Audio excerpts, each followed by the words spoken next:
That's right, my PhD made me broke. And in this video, I'm going to show you why and how you should be careful if you're going into research, because sometimes it's not always as glamorous as you think. Hey guys, welcome back to another episode of Research Tips and Advice. If you're new here, my name is Amir Hussein. I'm a researcher here in the United Kingdom. I love to talk about research so much so I decided to make YouTube videos and Instagram posts, as you can see over here.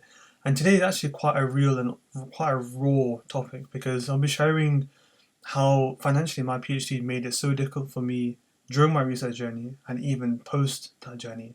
I want to share just some important advice, things to be wary of in terms of research, because as glamorous as it might be to get a doctorate, sometimes in terms of life it can actually affect you quite significantly, and it can leave a very long lasting effect for you financially as well.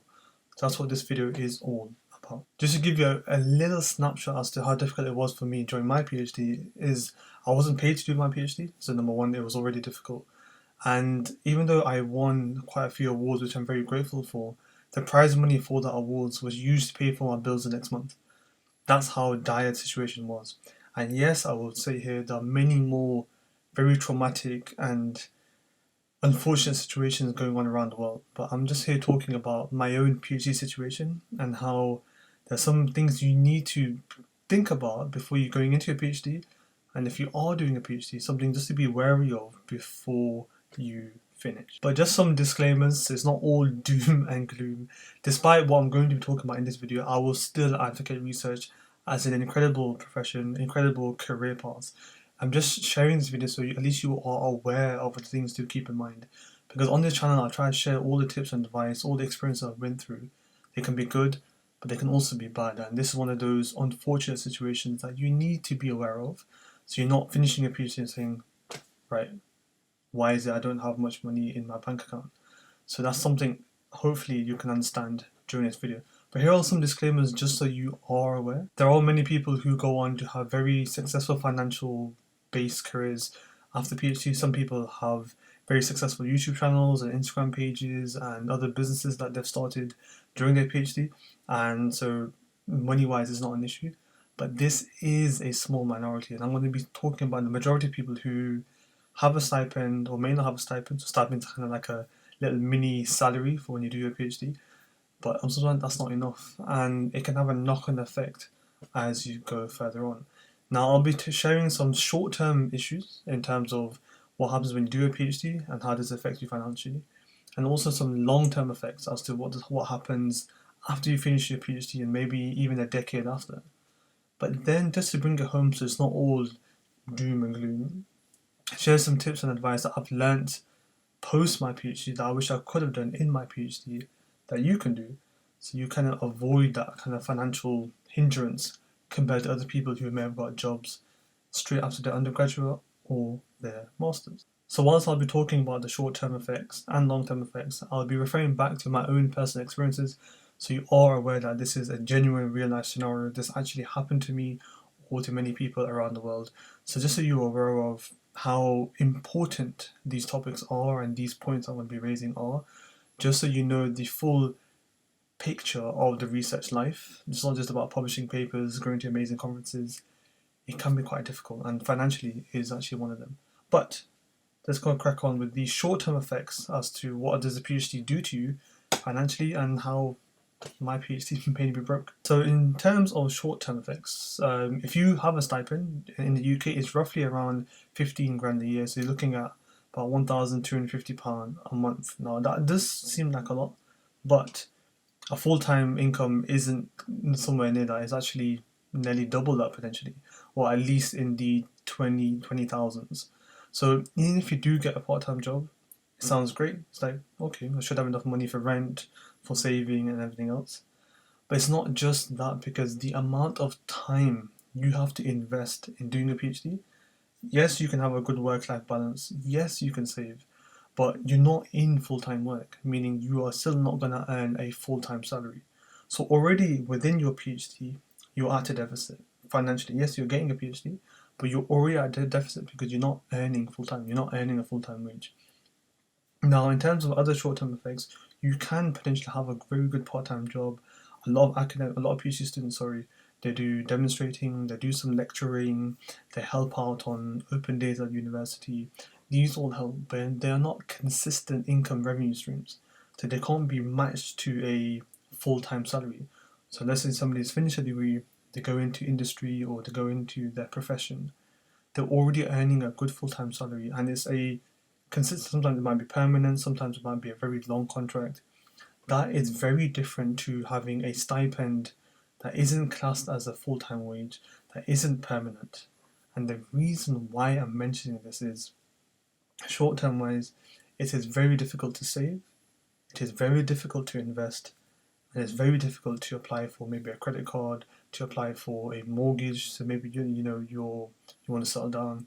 Doing a PhD can hinder that process. I've seen many people be declined and being rejected because even though they are earning a stipend and it's actually quite reasonable, banks don't look at it as a sustainable source of income. So you're not really going to get really good results when you're applying for credit or applying for loans for mortgage. And that's actually a hindrance to you in terms of the short-term effects of doing a PhD. Now, again, in the short-term effects is that many PhD funded scholarships are only for 3 years and you have the extra year to write up. And that extra year you are not paid anyway, so that stipend closes after the 3 years. So even though you're doing a PhD for 4 years, you're only going to be paid generally for 3 years. Now, to make it even worse, if you're not being paid to do a PhD like I was, and there's many other people who have self-funded, kind of programs or where the PhD fees are paid for, you're going to be at a whole host of deficits. Why? Because you're going to have to find some way to work part-time, one job, maybe two jobs, and that has a knock-on effect on your PhD progress. And I made many videos that you can see over here as to why I would never advocate to do a non-funded PhD program. Even though I was very thankfully successful in awards and PhDs, I wasn't able to publish in my PhD because of the financial stress, because I had to work so often. I couldn't devote as much time as I wanted to get the papers out, to get things out. And also my research itself wasn't very well funded. So if you're not funded, the financial difficulties skyrocket. They go tenfold.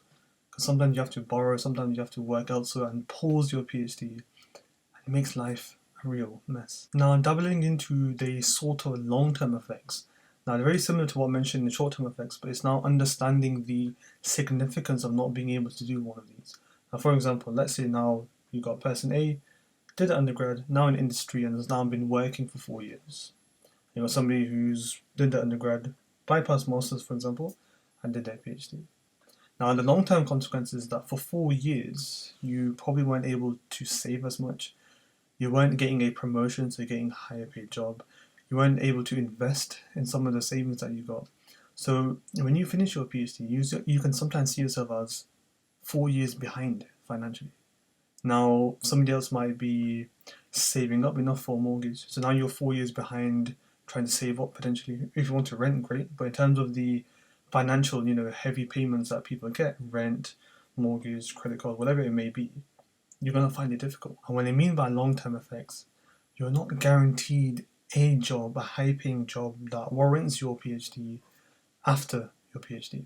And this is why I'm mentioning it as a long-term consequence financially of doing a PhD, because even though you've got a doctorate now and it all's all well and good, you've got so many skills, repertoires, I cannot count the amount of people who I know who have PhDs but don't have a PhD deserving job. No disrespect to the other jobs, but many of them are working as entry-level research assistants, working in the banks because they can't find a postdoc, or they can't find things in industry, or they can't find lectureship positions. And even with myself, some of the roles I have, they're not warranted for a PhD. So you are then further at a financial loss because you're actually not getting paid what you should be getting paid, even though you have a PhD.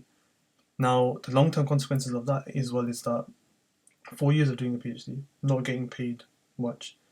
Then let's say another 2 years of trying to find a postdoc. So just 6 years you actually haven't had a full-time job in terms of salary and saving and investing and building up a credit score, whatever. But then that's 2 years of you not getting paid your PhD. Now you might be wondering, no, I mean that's all well and good because once you got a PhD you can get a lectureship, and when you do, job's amazing. Yes and no. Because if you are lucky enough to find one, and I had a chat with an old friend of mine recently who has a PhD but working as a radiation officer. He spent years and years trying to find one, and he had to balance, because he was now starting a family and not getting a proper job.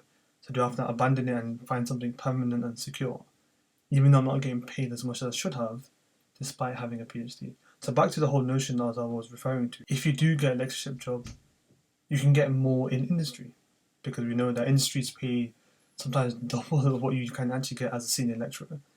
And even if you do, you are inundated with all sorts of teaching, marking, and yes, it might be flexible, but speak to many professors, many academics who have teaching schedules, and they can't do really much anything else, because they've got so much marking, so much research to write, and grants, and facilitating, students.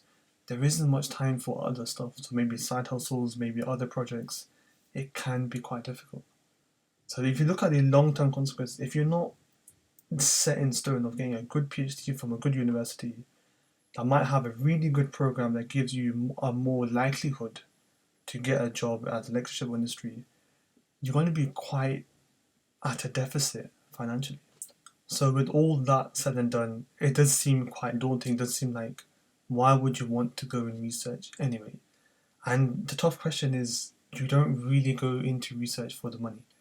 You don't really go into research for a very well paid job. Yes, if you're lucky enough to get a lectureship, it's a really good job in terms of job security.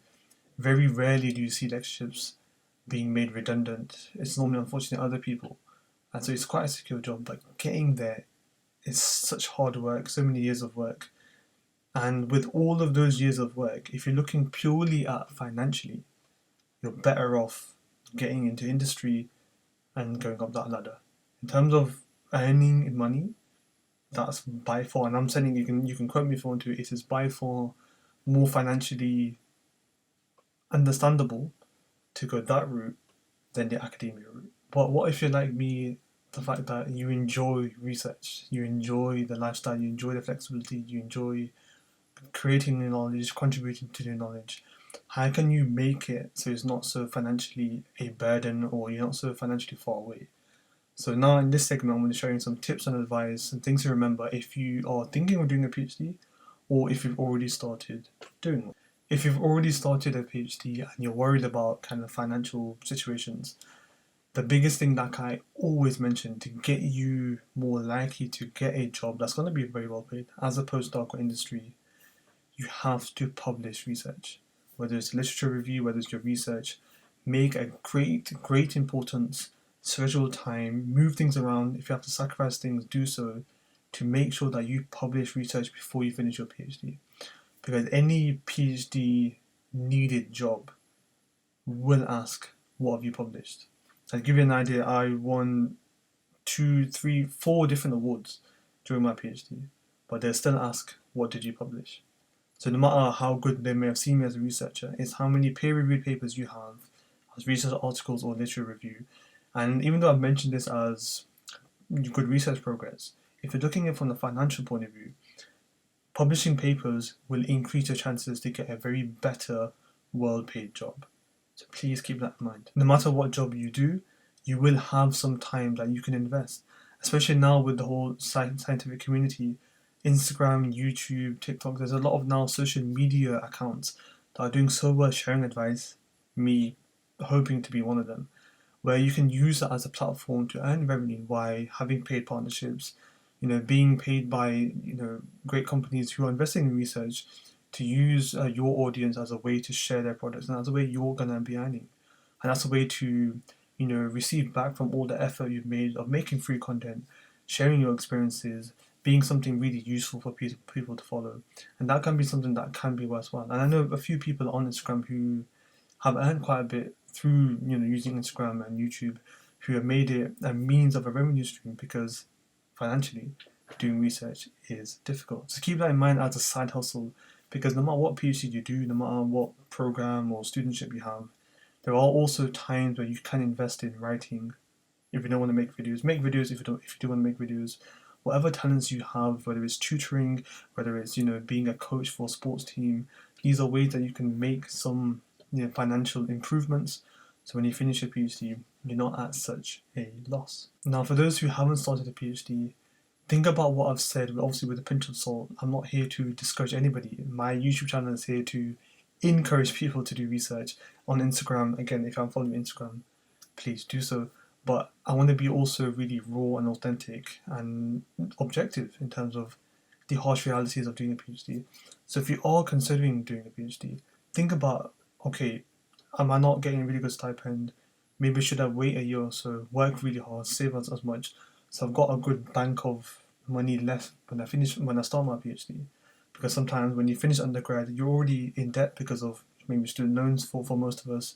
And even when you do masters, you may be in debt. So maybe it might be in your best interest to maybe wait 1 or 2 years, and maybe you can actually get a much better studentship or program in terms of a PhD scholarship if you were to wait. And that's probably, I don't have regrets in terms of my PhD journey, but I didn't get paid for my PhD, and maybe if I waited a year, I could have got a studentship elsewhere. But again, that's what ifs.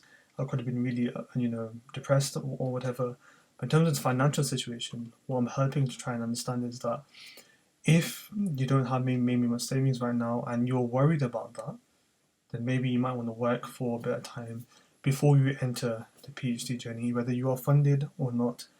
And if you are considering, for whatever reason, doing an unfunded PhD, think very carefully. I'm never going to discourage anybody from not doing a PhD, but think about the financial impact of doing that. So, guys, I know it wasn't a very easy topic to discuss. I know it wasn't a very friendly and enjoyable topic, but again, I do want to be really honest and really helpful to you so you understand what you're getting into in terms of research, or what you can do if you didn't realize the financial implications.